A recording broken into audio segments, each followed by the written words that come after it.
Assalamualaikum warahmatullahi wabarakatuh. Mohon izin pimpinan, mohon izin Bapak. Perkenalkan, Muda Praja Muhammad Afif Khairullah, NPP 31.0020. Kelas A3 dengan Prodi Politik Indonesia Terapan. Pada kesempatan kali ini, saya akan menjelaskan tentang ilmu pemerintahan, kepemudaan dan kibernologi. Pengertian dari ilmu pemerintahan ialah ilmu yang mempelajari bagaimana melaksanakan koordinasi dan kemampuan memimpin bidang legislasi, eksekusi, dan yudikasi dalam hubungan pusat dan daerah, antara lembaga serta antara yang memerintah dengan yang diperintah.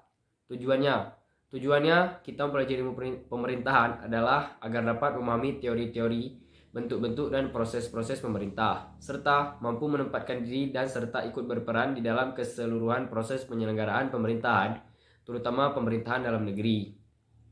Jenis ilmu pemerintahan ada 3. Menurut Soewargono, dilihat dari sifatnya, ilmu pemerintahan dapat dibedakan menjadi 3 macam, yaitu 1. Ilmu pemerintahan elektis, 2. Ilmu pemerintahan integratif, dan yang ketiga ilmu pemerintahan terapan.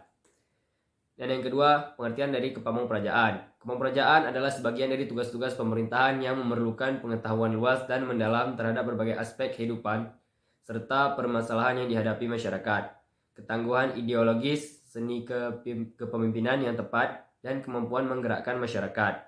Sekelompok orang, pegawai atau pejabat yang melaksanakan tugas ini disebut pamong praja. Yang ketiga adalah ilmu kibernologi atau ilmu pemerintahan baru.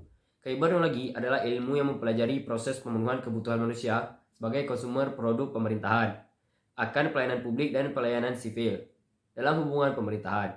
Dengan kata lain, kibernologi adalah ilmu baru sebagai padanan dari ilmu pemerintahan. Oke, selanjutnya saya akan menjelaskan tentang kibernologi dan kepemudaan sebagai jarum dan benang dalam merajut ilmu pemerintahan berkarakter Indonesia. Istilah jarum dan benang itu merupakan sebuah istilah yang saling berkaitan. Jarum dan benang merupakan bentuk metaforik hubungan antara kibernologi dan kepemudaan, bahwa dua kebutuhan utama pemerintahan dalam negeri ke depan adalah buah pikiran dan profesionalisme.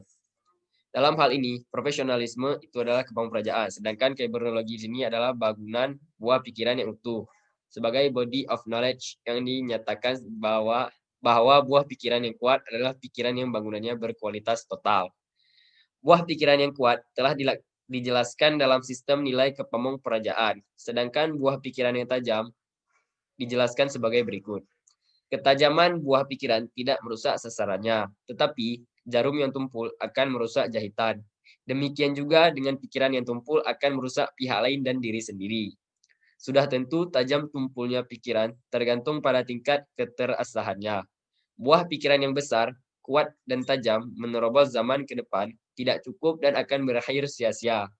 Tanpa benang, walaupun halus, namun tetap kuat juga dan tiada berkeputusan benang, itulah yang diibaratkan sebagai kepemudaan. Sedangkan kibernologi ialah sebagai jarumnya, tetapi benang yang lepas dari jarumnya tidak akan berguna. Begitupun dengan pendidikan tinggi kepemudaan yang berfungsi memadukan jarum dengan benang dan jarumnya. Sehingga apa yang telah diterobos oleh jarum akan terikat oleh benangnya dan akan terbentuklah bangunan yang kinerja pemerintahan yang sustainable memenuhi kebutuhan saat ini dan di masa depan. Lebih dan kurang saya mohon maaf. Kesempurnaan hanyalah milik Tuhan Yang Maha Kuasa. Assalamualaikum warahmatullahi wabarakatuh.